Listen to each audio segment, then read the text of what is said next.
What is Zoom and how do you set it up like a pro? In today's tutorial, I'm going to go over how I personally set up my Zoom account and what I like to look out for, and hopefully can provide some value to you. So without stretching this video on too long, I'm just going to jump into my account and kind of go over how I've set it up.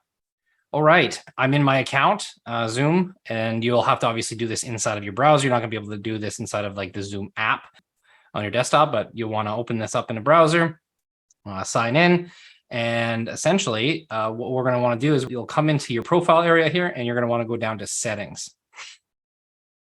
So I've been using Zoom for a number of years, and this is just basically through trial and error. This is how I've set things up. So I'm going to kind of go through each and everything that I have turned on and just let you know why. So the first and foremost, the first thing I do is meeting. I go under waiting room, and I always enable a waiting room. Why do I enable a waiting room? Well, I hate when I'm on a meeting and then someone just randomly joins and I'm like, oh, I've got to go, or, like, oops. And it's just embarrassing in my opinion. So I always put everyone will go into the waiting room. People in the waiting room are sorted by join order, right? So that way, also, if I'm doing interviews, that I know who came in first. That makes sense, right? Perfect. So meeting passcode, all instant and scheduled meetings users can join via client. Room system will be passcode protected. The personal meeting ID are not included. So this is turned on, but it's almost doesn't matter because I actually have just my PMI, no matter what, working, right? So I also don't enable personal meeting ID passcode. So I just require passcode for participants to join by phone.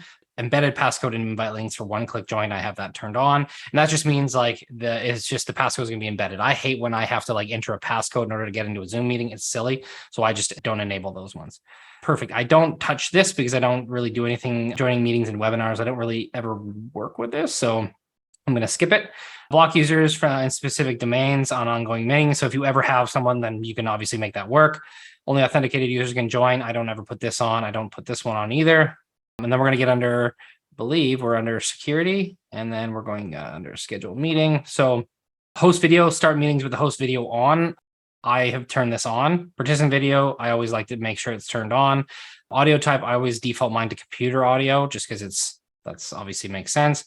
Join as myself when paired to a Zoom room. So I always turn this one on. Enable personal meeting ID. This is where, the meat and potatoes start. So I always enable my personal meeting ID. I always use my personal meeting ID when I'm scheduling a meeting. And I also use my personal ID when starting an instant meeting. So my link is always the same no matter what. So if I share a link, it's always going to be that link. And that's what I really like, because I don't ever have to I'm like, hey, just join the link I gave you last time, instead of always having a different link all the time. So I really like it that way. And with the meeting ID or waiting room, I can just let them in if I want to or not. So if people join and they shouldn't be there, I can just remove them, right? And yeah. Mute all participants when joining a meeting. I do this. I used to have this on.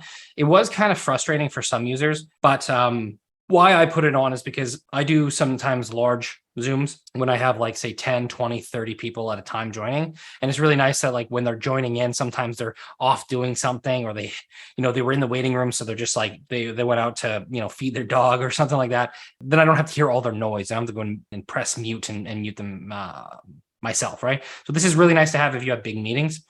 Upcoming meeting reminder. I don't turn this on because I don't really like it popping up on the bottom right, but if you wanted to have the reminders, you could. Meeting templates, I don't ever put that in there. Okay, so in meeting basic. So meeting chat, I always like to make sure that there's a chat inside of there. I allow users to save the chats only because sometimes there's some like valuable things I put in the chats. I do allow direct messages because I don't really restrict too much from them. Meeting chat autosave. I always save the chats to my local computer.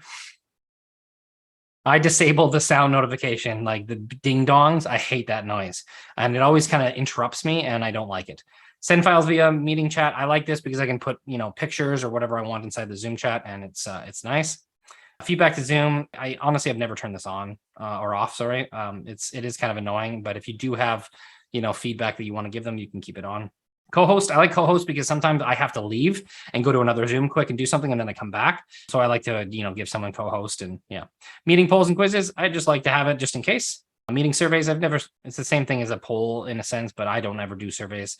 Meeting control bar. Obviously you want that control bar up.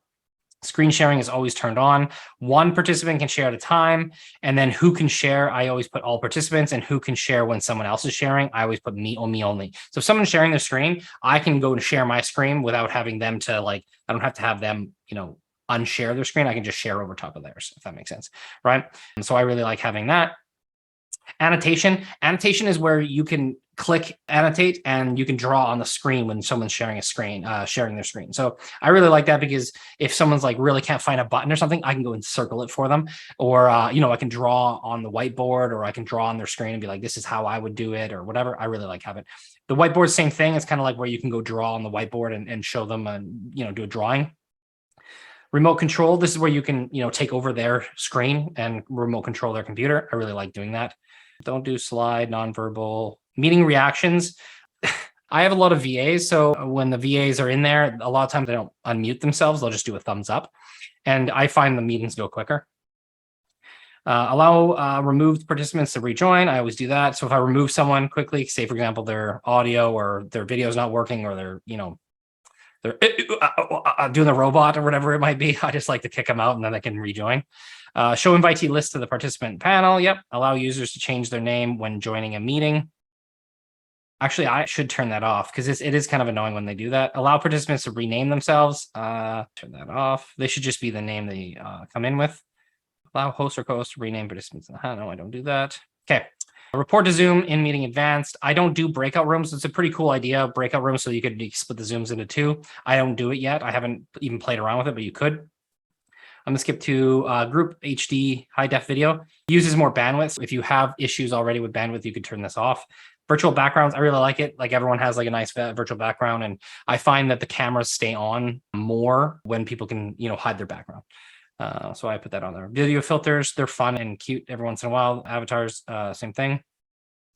And then what else do we do? Allow live streaming of meetings. So this is where if you want to be able to live stream your Zoom to Facebook or anything else, or YouTube, and then you can just enable it here. And custom live streaming service, same thing.